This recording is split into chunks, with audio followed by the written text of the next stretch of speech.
जय हिंद साथियों, आप अच्छे होंगे, स्वस्थ होंगे और अच्छे से एसएससी जीडी की तैयारी में जुट चुके होंगे, क्योंकि इसकी वैकेंसी आ चुकी है और आपने फॉर्म भी अप्लाई कर दिया होगा। लेकिन अब आपको क्या करना है, प्रीवियस ईयर के प्रश्नों पर निगाह डालनी है कि प्रीवियस ईयर में किस तरह के क्वेश्चन पूछे गए थे। और इस क्लास में आप लोग जी के जीएस के प्रश्नों को देखेंगे कि किस तरह के प्रश्न पूछे गए, और इसके बाद आप अपनी स्ट्रेटजी को बनाएंगे। तो चलिए देखते हैं प्रश्नों के लिए किस तरह के प्रश्न पूछे गए थे 2025 में। ये जो प्रश्न आप लोग देखेंगे, 7 फरवरी को जो आपका पेपर कंडक्ट हुआ था 3 से 4 PM के बीच में, और 2025 आप ये देख रहे होंगे। तो चलिए शुरू करते हैं जल्दी से।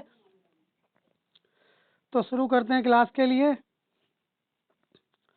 पहला प्रश्न अपना आ चुका है, पहला प्रश्न अपना है, और जिस प्रश्न का आपको जवाब आता होगा उसका आप लोग कमेंट करते चलेंगे कि हाँ मुझे इसका जवाब आता था, क्योंकि आपका जो पैटर्न होगा एसएससी जीडी का भाई सेम ऐसा ही आपको देखने को मिलेगा। उस भारतीय सितार वादक का नाम बताइए जो बीटल्स के साथ उपयोग करने के बाद 1960 के दशक के हिप्पी संगीत आइकन बन गए। तो ये कौन थे? ये थे पंडित रविशंकर। पंडित रविशंकर से संबंधित हर साल एक ना एक प्रश्न अवश्य बनता है किसी न किसी रूम में, इसलिए आप इसे अच्छे से तैयार कर लें और अपना सिलेक्शन को सुनिश्चित कर लें।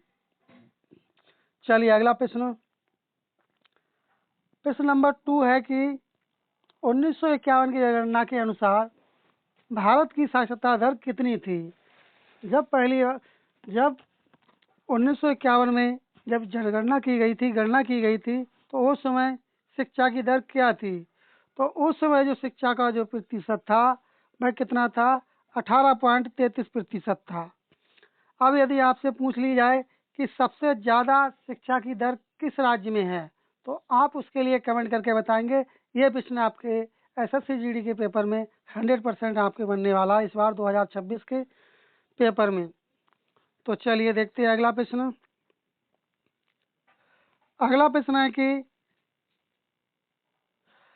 अगला है कि भारतीय संविधान का कौन सा अनुच्छेद न्यायोचित एवं मानवीय कार्य स्थितियों तथा मातृत्व राहत के प्रावधान पर बल देता है? तो ये आर्टिकल कौन सा होगा?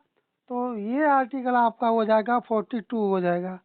और इस बात को आप भली भांति जानते होंगे, जितने भी एसएससी जीडी 2026 की तैयारी में जुट चुके हैं और जिन्होंने अभी तक फार्म अप्लाई नहीं किया तो वो फार्म अप्लाई कर दे, क्योंकि इस बार आपको 2026 में 100% आपको सिलेक्शन लेना है। चलिए बढ़ते हैं अपने अगले प्रश्न की तरफ। अगला प्रश्न अपना है कि अगला प्रश्न है, राज्यवर्धन सिंह राठौर ने किस ओलंपिक में निशानेबाजी में रजत पदक जीता था? तो इन्होंने जो रजत पदक जीता था वह जीता था 2004 एथेंस में जो गेम हुए थे। चलिए अगला है कि नमूना पंजीकरण प्रणाली HRS 2020 के अनुसार निम्नलिखित में से किस राज्य में शिशु मृत्यु दर सबसे अधिक थी?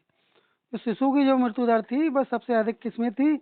वह आपकी थी कहाँ पर थी? वह आपकी MP अर्थात मध्य प्रदेश में सबसे अधिक थी।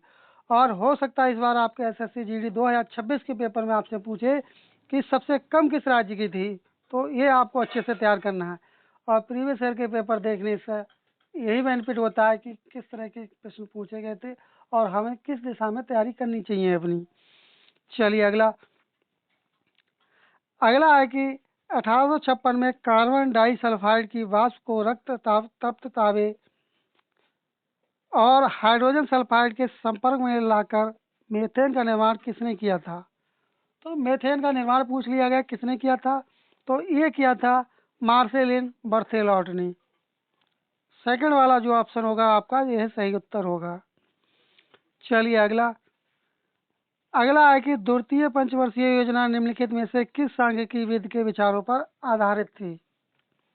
तो ये थी प्रशांत चंद्र महानोबिस के आधारित थी। तो इस तरह से पहला वाला प्रश्न आपका सही होगा। और आपसे यदि पूछी जाए कि द्वितीय पंचवर्षीय योजना की शुरुआत कब हुई थी, यही आपसे पूछ सकता है। कहने का तात्पर्य ये है कि जितनी भी पंचवर्षीय योजनाएं हैं उनसे संबंधित जितने भी प्रश्न बन सकते हैं वो सब आपके लिए अलग सेपरेट क्लास लेकर के आएंगे, जो कि आपका 1 नंबर बिल्कुल क्लियर हो जाएगा। इसलिए अभी तक आप चैनल पर नए, चैनल सब्सक्राइब नहीं किए तो चैनल को प्लीज़ सब्सक्राइब कर ले। क्लास को लाइक नहीं किया तो लाइक कर दें। और इस क्लास की यदि आप पीडीएफ प्राप्त करना चाहते हैं तो उसका लिंक डिस्क्रिप्शन बॉक्स में लगा दिया जाता है, वहाँ से आप प्राप्त कर सकते हैं। चलिए अगला प्रश्न। अगला है कि निम्नलिखित में से कौन सा स्थल भारत में मध्य लौह युग के दौरान आरंभिक शहरी नियोजन का साक्ष्य प्रदान करता है? किसका शहरी नियोजन? तो ये आपका हो जाएगा कौशाम्बी। चलिए अगला। अगला है कि 19वीं सदी की प्रसिद्ध तंजौर चतुस्क ने किस नृत्य शैली को पहचान दी? तो ये पहचान दी थी भरतनाट्यम के लिए पहचान दी थी। और भरतनाट्यम किस राज्य का नृत्य है? आप कमेंट करके बताएंगे किस राज्य का है। चलिए अगला है। अगला इसमें पूछ लिया गया स्वतंत्रता दिवस की थीम क्या थी 2023 की।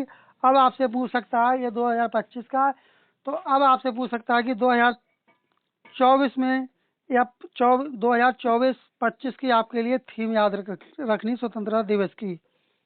किसकी? 2024 और 25 की आप थीम याद कर लें, हो सकता है आपसे इस बार पूछ ले फिर से। चलिए बढ़ते हैं अपने अगले प्रश्न की तरफ। अगला है कि डैश खेलने के लिए मुख्य रूप से 3 उपकरणों, एक बॉल, एक जैक और एक चटाई की आवश्यकता होती है। तो वह कौन सा गेम होता है? तो आप कहेंगे लॉन बॉल्स। थर्ड वाला ऑप्शन आपका सही उत्तर होगा। चलिए अगला। अगला है कि भारतीय संविधान के अनुसार निम्नलिखित में से कौन सी राज्यपाल की शक्ति नहीं है? तो यह आपकी हो जाएगी अविश्वास प्रस्ताव के दौरान मतदान।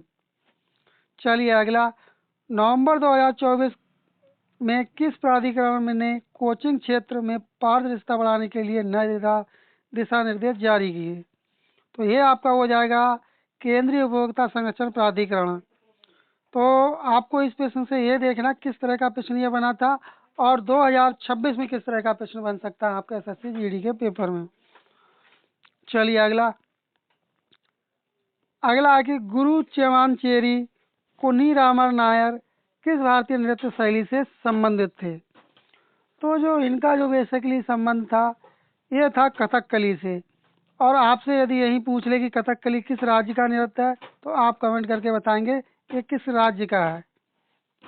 चलिए अगला।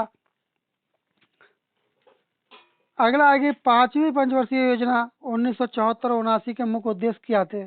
इससे पहले आपको बताया था कि पंचवर्षीय योजना से संबंधित प्रश्न अवश्य बनते हैं, तो ये अच्छे से तैयार करनी है आपको। और इसके लिए भी हम भी आपके लिए सेपरेट अलग से क्लास लेकर के आएंगे, जो कि उससे एक भी प्रश्न आपका बचकर नहीं जाने वाला है। तो इसका सही जवाब आपका हो जाएगा गरीबी हटाना और आत्मनिर्भरता प्राप्त करना।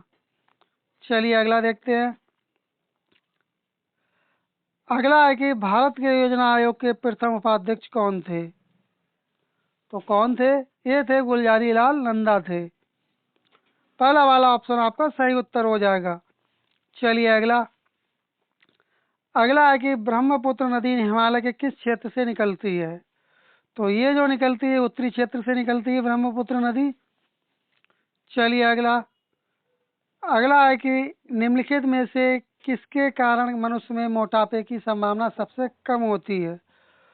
तो ये बेसिकली होती है जो व्यक्ति हरी साग सब्जियां खाता है, अधिक सेवन करता है, तो उसमें मोटापे की मात्रा सबसे कम होती है। चलिए अगला देखते हैं। अगला ये अपना एक करंट अफेयर का है उस समय का। तो इससे आपको ये सीख लेनी है कि 2026 में जो एसएससी जीडी का पेपर होने जा रहा है उसमें किस तरह का प्रश्न पूछ सकता है।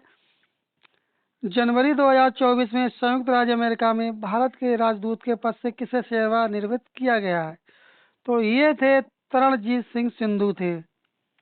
सेकंड वाला ऑप्शन आपका सही उत्तर था। चलिए अगला देखते हैं और इस क्लास का ये अंतिम प्रश्न होने वाला है। इस अंतिम प्रश्न होने वाला है आपका ये 1905 में बंगाल विभाजन के लिए कौन सा ब्रिटिश अधिकारी उत्तरदायी था? जो 1905 में जो बंगाल का विभाजन हुआ था इसका उत्तरदायी कौन था? तो आपका जवाब हो जाएगा लॉर्ड कर्जन। इस तरह से अपने जीके के 20 प्रश्न कंप्लीट हुए जो कि एसएससी जीडी 2025 के पेपर में प्रीवियस ईयर के प्रश्न लिए गए थे। और इसी पैटर्न पर आपके लिए SSC GD जो 2026 में पेपर होगा, उसमें भी सेम इसी तरह के प्रश्न आपको इसी पैटर्न पर देखने को मिलने वाले हैं। यदि आप अभी तक क्लास को लाइक नहीं किए हैं तो प्लीज़ क्लास को लाइक कर दें, और यदि आप इस क्लास की PDF प्राप्त करना चाहते हैं तो उसका लिंक डिस्क्रिप्शन बॉक्स में लगा दिया जाता है, वहाँ से आप प्राप्त कर सकते हैं। और अभी तक चैनल को सब्सक्राइब नहीं किए तो प्लीज़ चैनल को सब्सक्राइब कर लें और क्लास को आप लोग लाइक कर दें। चलिए मिलते हैं जल्दी अगली क्लास में, तब तक के लिए धन्यवाद।